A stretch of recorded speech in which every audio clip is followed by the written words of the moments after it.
नमस्कार। स्वागत है आप सभी का आईएसबीजी रिसर्च फाउंडेशन के इस विशेष पॉडकास्ट में। मैं आपकी होस्ट आकांक्षा ओझा। आज हम बात करेंगे एक ऐसे विषय पर जो न केवल हमारे किसानों बल्कि पूरे समाज के लिए अत्यंत महत्वपूर्ण है, बायो फोर्टिफिकेशन यानी जैव प्रबलीकरण। यह विषय न केवल पोषण के स्तर को सुधारने की संभावनाओं से भरा है, बल्कि किसानों में आय वृद्धि और समाज में महिलाओं के सशक्तिकरण को बढ़ावा देने का भी वादा करता है। इस चर्चा का उद्देश्य रहेगा किसानों और समुदाय को बायो फोर्टिफिकेशन का महत्व, उसके लाभ और इसके विस्तार में आने वाली चुनौतियों के बारे में जानकारी प्रदान करना। आज हमारे साथ दो खास मेहमान हमारे साथ जुड़े हैं। आईएसडीजी रिसर्च फाउंडेशन के निदेशक देवाशीष, जो सामाजिक विकास में काफी लंबे समय से काम कर रहे हैं, और कृषि विशेषज्ञ श्री सौरभ पाठक जी। भारत जैसे विकासशील देश में कुपोषण एक बड़ी समस्या है, लेकिन इसके साथ ही एक और चुनौती है जो अक्सर अदृश्य रह जाती है, हिडन हंगर यानी छिपी हुई भूख। छिपी हुई भूख का अर्थ है शरीर में सूक्ष्म पोषक तत्वों की कमी आ जाना, जैसे कि जिंक, आयरन, कैल्शियम, विटामिन आदि। नेशनल फैमिली हेल्थ सर्वे 5 के अनुसार भारत में लगभग 30% वयस्क पुरुष, 45% वयस्क महिलाएं और 60% बच्चों में आयरन की कमी पाई गई है। यह समस्या न केवल व्यक्तिगत स्वास्थ्य पर प्रभाव डालती है, बल्कि सामाजिक और आर्थिक विकास को भी बाधित करती है।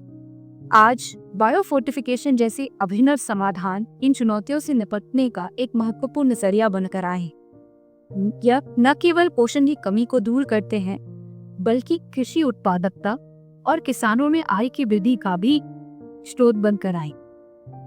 तो बिना समय आगे गवाए आज की चर्चा की शुरुआत करते हैं। चर्चा को आगे बढ़ाते हैं। देवाशीष जी से निवेदन है कि संक्षेप में आईएसडीजी रिसर्च फाउंडेशन के कार्य के बारे में हमें बताएं। धन्यवाद आकांक्षा। ISDG research foundation Jharkhand, Chhattisgarh और उड़ीसा के कुछ जिलों में, जनजातीय जिलों में काम करती है, और मूलतः इसकी जो कार्य के बिंदु हैं वह है जनजातीय क्षेत्रों में प्राथमिक शिक्षा, ग्रामीण विकास, कौशल एवं उद्यमिता और विकास संबंधी शोध। इसके साथ ही हम और भी नवाचार आधारित विषयों पर भी काम करते हैं। धन्यवाद देवाशीष जी। सौरभ जी से निवेदन है कि वह आपका परिचय दी। नमस्कार, मेरा नाम सौरभ पाठक है। मैं अभी पीएचडी कर रहा हूँ एग्रीकल्चर बोली के रामकृष्ण मिशन में, और हम लोग बहुत सारे नवाचार लेके काम करते हैं। इसमें से एक महत्वपूर्ण चीज़ है जो है बायो सर्टिफिकेशन, उसको लेके पर आगे चर्चा करेंगे। धन्यवाद सौरभ जी। चलिए बुनियादी बातों से शुरू करते हैं। देवाशीष जी से समझेंगे कि बायो फोर्टिफिकेशन पर चर्चा आखिर हम क्यों कर रहे हैं, और हमारे किसानों के लिए और आम आदमी के लिए यह एक प्रासंगिक विषय कैसे है। देखिए, बायो फोर्टिफिकेशन पे चर्चा की आवश्यकता कुछ इसलिए पड़ी क्योंकि आज कमोवेश भारत में अगर हम देखते हैं तो प्रधानमंत्री गरीब कल्याण योजना के माध्यम से हर घर को पर्याप्त अनाज मिल रहा है।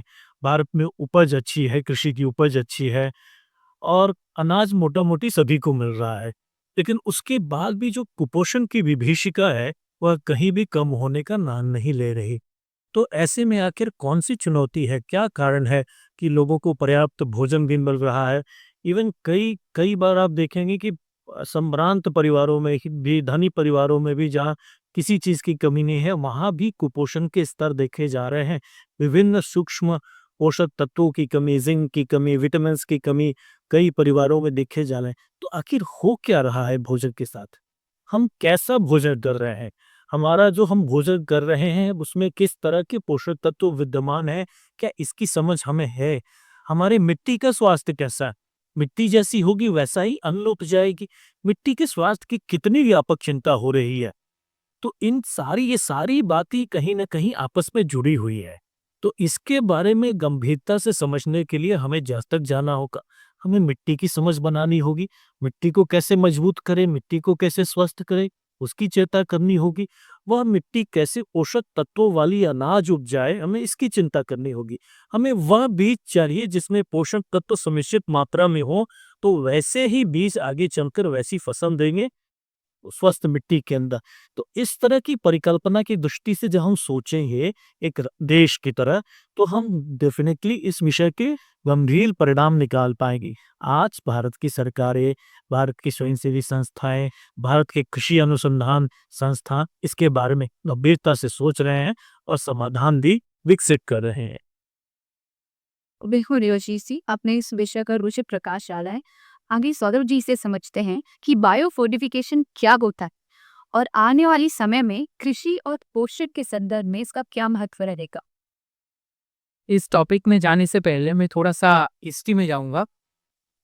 पहले 1960 का पहले हम लोगों को खाद्यान्न में कमी होने लगा था, जिसके चलते हम लोगों को इंडिया में हरित क्रांति हुआ, जिसमें हम लोग ज़्यादा से ज़्यादा फर्टिलाइज़र, पेस्टिसाइड चूज़ करने से क्या हुआ, हम लोगों को उपज बढ़ गया। लेकिन धीरे-धीरे क्या हुआ, मिट्टी का जो उर्वरक क्षमता था, वो कम होने लगा। अगर मैं सीधा एग्ज़ाम्पल के तौर पे आपको बताना चाहता हूँ कि मान के चलिए आपके पास एक बैंक अकाउंट है, उसमें 10,000 रुपया रखा हुआ है, आप हर बार जा रहे हैं और 2-2 हज़ार करके निकाल रहे हैं। तो एक टाइम में क्या होगा कि पैसा खत्म होने लगेगा। अगर आप उसमें फिर से पैसा जमा नहीं करेंगे, तो धीरे-धीरे पैसा ज़ीरो में आ जाएगा। तो हम लोग भी यहाँ पे क्या कर रहे हैं, हम लोग जो खेती कर रहे हैं बार-बार, हम लोग नॉर्मली डालते हैं नाइट्रोजन, फास्फोरस, पोटासी हम लोग डाल रहे हैं। ये छोड़ के और भी बहुत सारे न्यूट्रिएंट्स होता है, माइक्रो न्यूट्रिएंट्स होता है, जिसको हम लोग जैसे जिंक हो गया, आयरन हो गया, कैल्शियम हो गया, ये सब हम लोग मिट्टी में नहीं डालते। तो धीरे-धीरे इसका कमी के चलते क्या हो रहा है कि उसमें जो फलन आ रहा है, उसमें भी पोषक तत्व का कमी दिखा गया है। इसीलिए इस जगह में बायोसॉनिफिकेशन आया है, जिसने क्या होता है प्राकृतिक रूप से इसमें माइक्रोन्यूट्रिएंट बढ़ाया गया है, जिसमें इसमें क्वालिटी अच्छा होता है, उसके साथ-साथ इसमें पोषक का मात्रा बहुत ही ज़्यादा हो रहा है। धन्यवाद सौरभ जी। देवाशीष जी से समझेंगे कि झारखंड राज्य के संदर्भ में आदिवासी किसानों के लिए यह विषय किस प्रकार से महत्वपूर्ण है। झारखंड के संदर्भ में बायोफोर्टिफिकेशन का महत्व काफ़ी उल्लेखनीय है। अगर आप समझने की कोशिश करेंगे तो सबसे पहले हम देखेंगे तो हमारे झारखंड की जो टोपोग्राफी है, जो भूमि की रूपरेखा है, वो अंडुलेटिंग है। ऊपर नीचे ढाल, पहाड़, पर्वत, पठार, नदी, नाला। तो ऐसे में होता क्या है कि बारिश आती है, हमारे यहाँ स्वाभाविक से अच्छी वर्षा होती है, 1200-1300 मिलीमीटर प्रति वर्ष वर्षा होती है। तो मिट्टी का चूंकि जो टेरेन ऊपर नीचे है, अंडुलेटिंग टेरेन है, इसके चलते मिट्टी के पोषक तत्व जो ऊपरी मिट्टी मृदा है, उसके सारे पोषक तत्व बरसात में, हर बरसात के बाद बरसात में बहते चले जाते हैं। और हमारे जो प्राकृतिक संसाधन प्रबंधन की जो व्यवस्था है या जो उसके अभ्यास है या जो उसके प्रयोग है, वो उतने सक्षम नहीं कि हम अपने मृदा की इन पोषक तत्वों की रक्षा कर पाए। तो ऐसे में हमारे किसान और भी वल्नरेबल हो जाते हैं, उनकी चुनौती और भी बढ़ जाती है कि वो अपने मिट्टी को उपजाऊ कैसे रखे। उसके बाद दूसरी बात आती है कि उनके पास जो 20 साल 10 साल जो उगा के आ रहे हैं, जैसा सौरभ जी ने भी कहा कि उन बीजों में पोषक तत्वों की मात्रा कम हो चुकी है। उन्हें नहीं पता है कि उस बीज में पोषक तत्वों की मात्रा कितनी है, क्या है, नहीं है। तो हमारे यहाँ तो कई बार किसानों को जनजातीय क्षेत्रों में, आदिवासी क्षेत्रों में या खास करके जो अल्ट्रा पुअर पर या फिर जो पीवीटीजी कम्युनिटीज हैं, वहाँ पर तो एनपीके भी वो नहीं डालते हैं। वह तो प्राकृतिक तरीके से ही जो भी कुछ है वो खेती करते हैं। तो उन्हें उसका अनुभव नहीं कि क्या खाद डालना है, उनकी मिट्टी की स्थिति क्या है।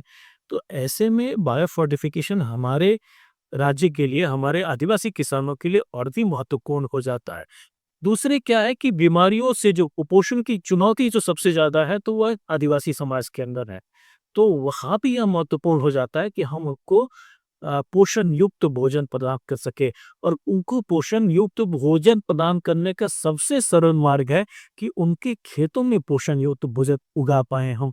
और उसको उगाने के लिए आवश्यक है मिट्टी के मृदा के स्वास्थ्य की समझ, उपयोगी पैकेज ऑफ प्रैक्टिस की जानकारी, खाद की व्यवस्था और साथ में बायोफोर्टिफाइड बीज की व्यवस्था। अगर हम इतना कुछ कर पाते हैं तो निश्चय ही हम एक सुपोषित झारखंड और सुपोषित आदिवासी समाज की कल्पना कर सकते हैं। धन्यवाद पीयूष। सौरभ जी ने समझना चाहिए कि आखिर बायो फोर्टिफाइड किस्में क्या होती हैं और हमारे किसान जो पारंपरिक किस्मों की खेती करते हैं उनसे यह किस्में किस प्रकार अलग है, किस प्रकार विभिन्न है। क्या एक उदाहरण के साथ हमें समझा सकते हैं? जरूर। हम लोग बायोफोर्टिफिकेशन का बात करते हैं तो बायोफोर्टिफिकेशन एक उदाहरण के तौर पर अगर लोग समझना चाहते हैं तो एक एक छोटा सा उदाहरण लेके मैं समझाना चाहता हूँ आप लोगों को। वो क्या होता है कि मान के चलिए आम का पेड़ है। एक आम जो है वो आम खट्टा है लेकिन उसका गुठली छोटा, और एक आम मान के चाहिए जिसका आम मीठा है लेकिन उसका गुठली बड़ा। तो हम लोगों को क्या चाहिए, हम लोगों को तो ये वाला नहीं चाहिए, हम लोग को क्या चाहिए जिसमें गुठली छोटा हो या आम मीठा हो। तो हम लोग क्या करते हैं, नॉर्मली दोनों के बीच में ब्रीडिंग करवाते हैं। ब्रीडिंग करवाने के बाद जब तक हम लोग को जो चाहिए मतलब हम लोग को क्या चाहिए, हम लोगों को चाहिए इसमें गुठली छोटा हो और आम मीठा हो। जब तक हमको नहीं मिल रहा है तब तक हम उसको ब्रीड करवाते जाएंगे, उसको दोनों के बीच में क्रॉस करवाते जाएंगे। जब हमको वो चीज़ मिल जाएगा उसको हम लोग आगे रेप्लिकेट करेंगे, आगे आगे किसानों को बीच में फैलाएंगे इस चीज को, कि किसान भी उसका लाभ ले पाए। हम लोगों का बायोफोर्टिफिकेशन में और एक चीज है जिसको हम लोग बोलते हैं जिंक हुई। इसमें क्या किया गया है कि हम लोग इसमें जिंक का मात्रा जो है उसमें से बढ़ाया गया। कैसे बढ़ाया गया है, एक हम लोगों वैज्ञानिक लोगों ने क्या किया कि दुनिया भर का जितना सारा गेहूं है उसको एक जगह में लेके आए। उसमें उसमें कुछ कुछ में क्या होता है, पोषक तत्व ज्यादा होता है, इसी में जिंक का परसेंटेज जाता है। तो इसको हम लोग ब्रीड करवाए किसके साथ, जो जिसमें ज्यादा उपज आता है। तो दोनों को बीच में क्रॉस करवाने से, दोनों को बीच में ब्रीड करवाने से क्या होगा कि एक नया वाला वेराइटी डेवलप हुआ जिसमें जिंक का मात्रा ज्यादा होगा। तो यही है नॉर्मल कॉन्सेप्ट है बायोफोर्टिफिकेशन का। धन्यवाद सौरभ जी, आपने बहुत ही सरल भाषा में हमें समझाया और फोर्टिफिकेशन की प्रक्रिया के बारे। देवाशीष जी हमें समझाएं कि कुपोषण से डरने के अलावा बायोफोर्टिफिकेशन किसानों को सीधे तरह से किस प्रकार के लाभ प्रदान कर सकता है, खास तौर पर उत्पादकता के संदर्भ।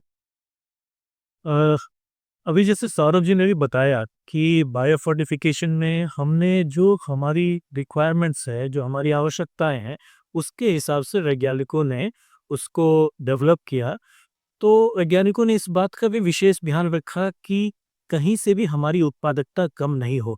भारत की जो भोजन की आवश्यकता है वह व्यापक है और उसको पूरा करने का, उसको प्रभावित होने देने की किसी की भी मंशा नहीं।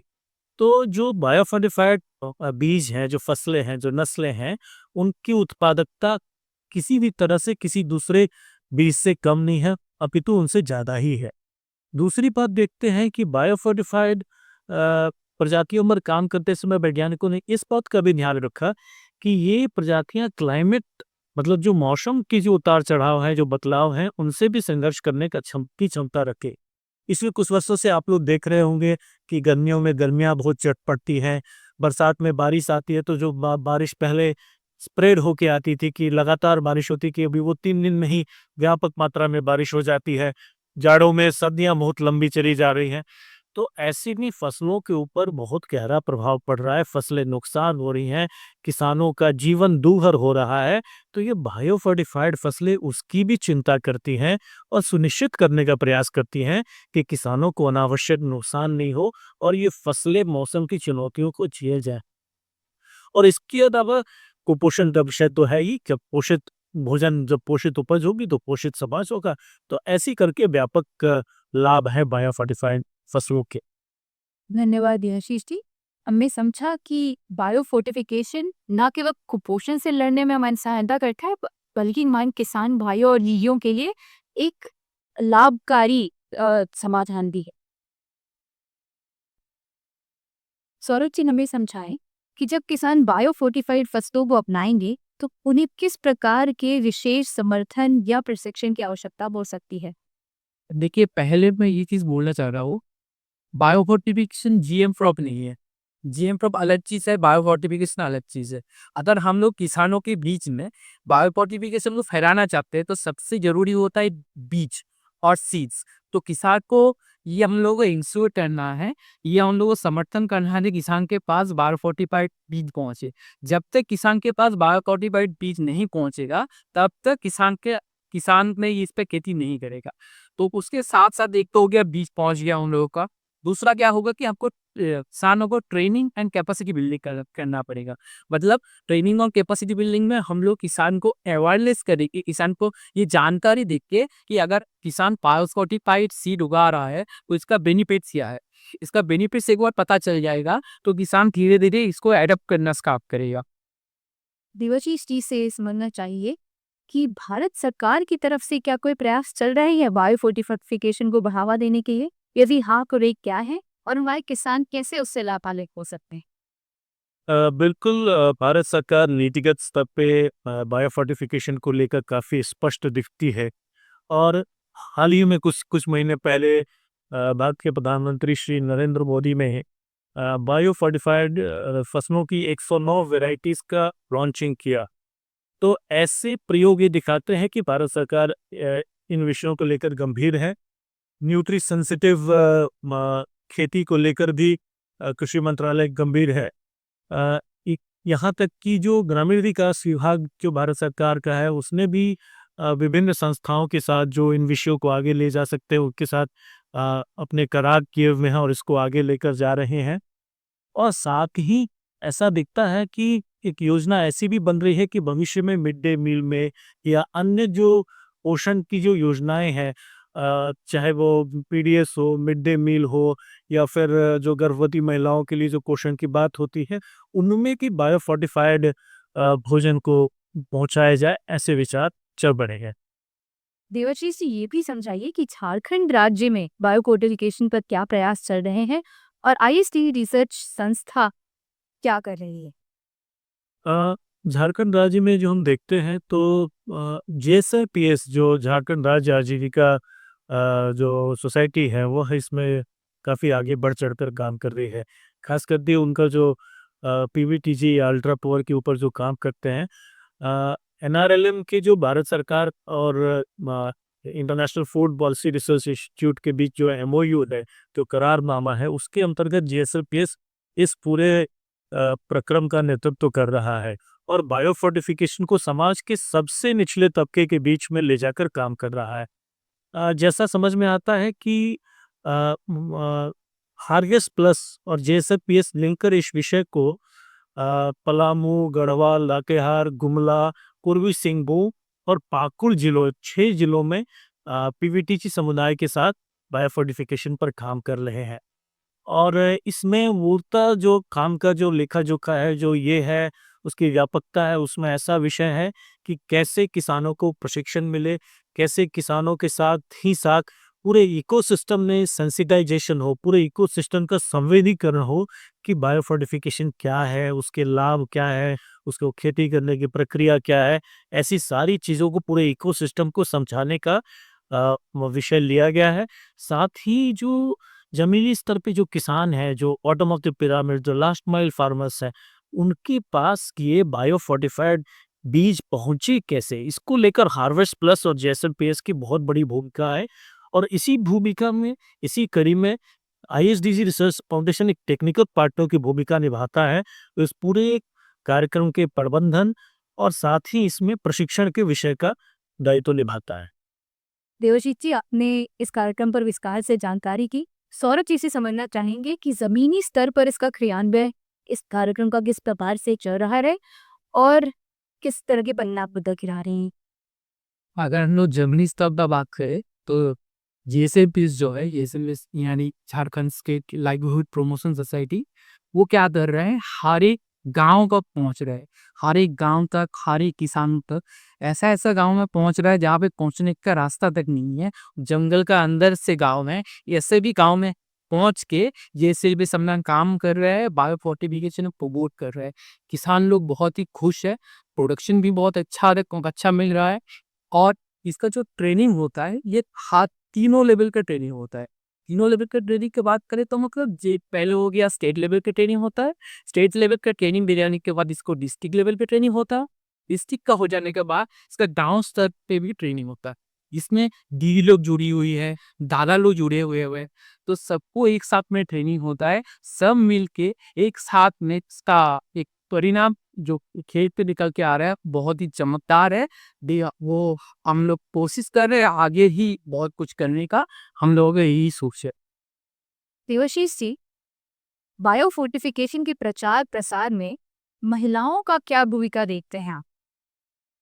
देखिए महिलाओं की भूमिका तो झारखंड में किसी भी काम में महिलाएं अग्रणी हैं और खास करके जब हम ग्रामीण विकास या समुदाय के अंदर काम करते हैं तो महिलाओं की भूमिका पर तो प्रश्न ही नहीं आता। वही लीडर हैं, वही हमारे मार्गदर्शक हैं और बायो फोर्टिफिकेशन के विषय से महिलाएं बहुत ही सरलता से आसानी से जुड़ पाती हैं। वह इसके साथ अपना जुड़ाव भी प्राकृतिक महसूस करती है क्योंकि कुपोषण की पीड़ा को उनसे ज़्यादा किसी में नहीं झेला। घर में कोई बीमारी होती है, घर में कोई तकलीफ होती है, तो कहीं न कहीं जिसके मूल में कुपोषण है, तो अंततः सबसे ज़्यादा दर्द अगर किसी को होता है, तो वह घर की महिला है। सबसे ज़्यादा कष्ट कोई उठाता है, तो वह घर की महिला है। तो ऐसी स्थितियों में हम बहुत ही आसानी से महिलाओं से इसमें जुड़ पाते हैं, उनसे संवाद स्थापित कर पाते हैं और उनको समझा पाते हैं कि दीदी समझिए इस बात को, माताजी समझिए इस बात को कि कैसे हम सब मिलकर इस कुपोषण के जाल से आगे निकल सकती हैं और वो पूरा हमें सहयोग भी देती है। सौरभ जी, हमें बताइए कि इस कार्यक्रम के अंतर्गत किन प्रकार की फसलों को आप प्रमोट कर रहे हैं? तो हम लोग झारखंड का बात करें तो झारखंड में हम लोग 3 क्रॉप्स का 3 फसल का भी लोग प्रमोट कर रहे हैं। खास होता है कि आयरन युक्त बाजरा, जिसको हम लोग बोलते हैं आयरन पाल भी। इसमें क्या हो जाता है कि इसमें लोहा का मात्रा जो है, आयरन का मात्रा जो है वो ज़्यादा होता है। और दूसरा क्रॉप का बात करें तो उसका है कैल्शियम सिंगरेट। सिंगरेट का मतलब होता है मड़ुआ। तो इसमें क्या होता है कि कैल्शियम का मात्रा ज़्यादा होता है। उसके साथ-साथ तीसरा जो क्रॉप है हम लोग है जिंक हुई। तो इसमें क्या होगा कि जिंक का मात्रा ज़्यादा होता है और हम लोग आगे सोच है कि हम लोग दूसरे क्रॉप्स पे भी हम काम करेंगे, जैसे धान हो गया, अब भुट्टा हो गया, तो इसमें भी हम लोग काम करने के लिए आगे सोच रहे हैं। अंत में हमारे किसान दीदी और भैया की तरफ से कुछ प्रश्न हैं जो आज हम हमारे विशेषज्ञों से पूछना चाहिए। पहला प्रश्न आएगा सुगरी और राव जी गुमला जी से। पूछना चाहती हैं कि क्या बायो फोर्टिफाइड फसलें हमारे मिट्टी के लिए, हमारे मौसम के लिए उपयुक्त हैं? बहुत-बहुत धन्यवाद सुबी दीदी को। वो बहुत ही महत्वपूर्ण क्वेश्चन पूछे हैं। मैं इसका जवाब मैं ये बताना चाहता हूँ कि हाँ, बायोफोर्टिफाइड जो वैरायटी डेवलप किया गया है, वो लोकल कंडीशन को ध्यान में रखते हुए बनाया गया है। तो झारखंड में इसका बहुत ही अच्छा है, झारखंड की मिट्टी के लिए, झारखंड की वातावरण के लिए, तो हम लोग इसको आराम से खेती कर सकते हैं, हम लोग को कोई प्रॉब्लम नहीं होगा। धन्यवाद। अगला प्रश्न है प्रकाश तिग्गा जी रांची से, जो पूछना चाहते हैं कि क्या बायो फोर्टिफाइड फसलों की खेती पारंपरिक फसलों की खेती से अधिक महंगी साबित हो सकती है? नहीं, ऐसा नहीं है। बायोफोर्टिफाइड अगर हम लोग खेती करेंगे तो पहले क्या होता है, आपको बीज को खरीदना पड़ता। बाकी जो तरीका हम लोग फॉलो करते हैं वो देहाती तरीका जैसे ही है। हम लोग जैसे नॉर्मल खाद डालते, नॉर्मल दवा डालते, ऐसे ही हम लोग करते हैं। तो इसमें ज़्यादा खर्चा नहीं है और एक इसकी महत्वपूर्ण चीज़ है कि हम लोग उसका सीड जो होता है, जो बीज बचता है, हम लोग दूसरे साल भी यूज़ कर सकते हैं, तीसरे साल भी यूज़ कर सकते हैं। तो इसमें हम लोग खर्चा बहुत ही कम आएगा। धन्यवाद सौरभ जी। अगला प्रश्न आया था रंता देवी पलामू जगह से, जो पूछना चाहती हैं कि क्या बायो फोर्टिफाइड किस्मों का बाजार में मांग अच्छी है? देखिए बायो फोर्टिफाइड फसलों की बाजार में काफ़ी अच्छी माँग है। आज जो है अ, जो माइक्रोन्यूट्रिएंट डिफिशियंसी या सूक्ष्म पोषक तत्वों की कमी के चलते लोग विटामिन सप्लीमेंट या फिर वो न्यूट्रिएंट सप्लीमेंट कई तरह के उपयोग करते हैं। कोई आयरन सप्लीमेंट, इन सारी चीज़ों का एक बड़ा बाजार बना हुआ है। इस बीच में जब बायो फोर्टिफिकेशन का विषय सामने आ रहा है तो धीरे-धीरे उसकी स्वीकार्यता बढ़ रही है और लोग अब चाहते हैं कि क्यों ना ये पोषक तत्व उनके भोजन का हिस्सा बने और उन्हें अलग से सप्लीमेंट्स लेने की नौबत ना आए। तो इसकी माँग बढ़ रही है और जैसे-जैसे सरकार या सिविल सोसाइटी ऑर्गेनाइजेशन या फिर कृषि विशेषज्ञ इसके बारे में और चिंता कर रहे हैं, चर्चा कर रहे हैं, इसकी माँग और भी बढ़ रही है। या आखिरी प्रश्न है गीता देवी लातेहार जिला से, जो समझना चाहती है कि सहकारी समितियां या एफपीयूज के माध्यम से बायो फोर्टिफिकेशन के इस अभियान में किस प्रकार हिस्सेदारी ली जा सकती है? देखिए, मैं उनसे स्पष्ट कहना चाहूँगा सरिता जी से, गीता जी से कि हमारी जो सहकारी समितियाँ हैं या हमारे जो फार्मर प्रोड्यूसर ऑर्गेनाइजेशन है, ये कृषि को आगे ले जाने का बहुत बड़ा मंच है।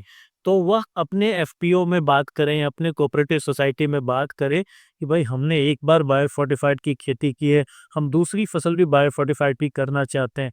वह डिमांड नीचे से रेज़ करें, तो वो समितियाँ हम तक पहुँच सकती हैं। हम उनको अन्य संस्थाओं से, बिरसा कृषि विश्वविद्यालय से या कृषि विभाग से उनको कनेक्ट कर सकते हैं, या फिर हम जेएसएलपीएस की गतिविधियों से उनको जोड़ सकते हैं, जिससे कि वह बीज से जुड़ सके, बाकी प्रक्रियाओं का प्रशिक्षण भी ले सकें और खुलकर किसी भी दीदी को लगता है, किसी भी भैया को लगता है कि नहीं, वह इसके बारे में सीखना चाहते हैं, वह इसके बारे में बीज प्राप्त करने को इच्छुक हैं, तो वह सीधा आईएसडीजी रिसर्च फाउंडेशन को भी संपर्क करें और इसमें हम कोई कोर कसर बाकी नहीं रखेंगे कि उनको परिणाम तक ले जाए।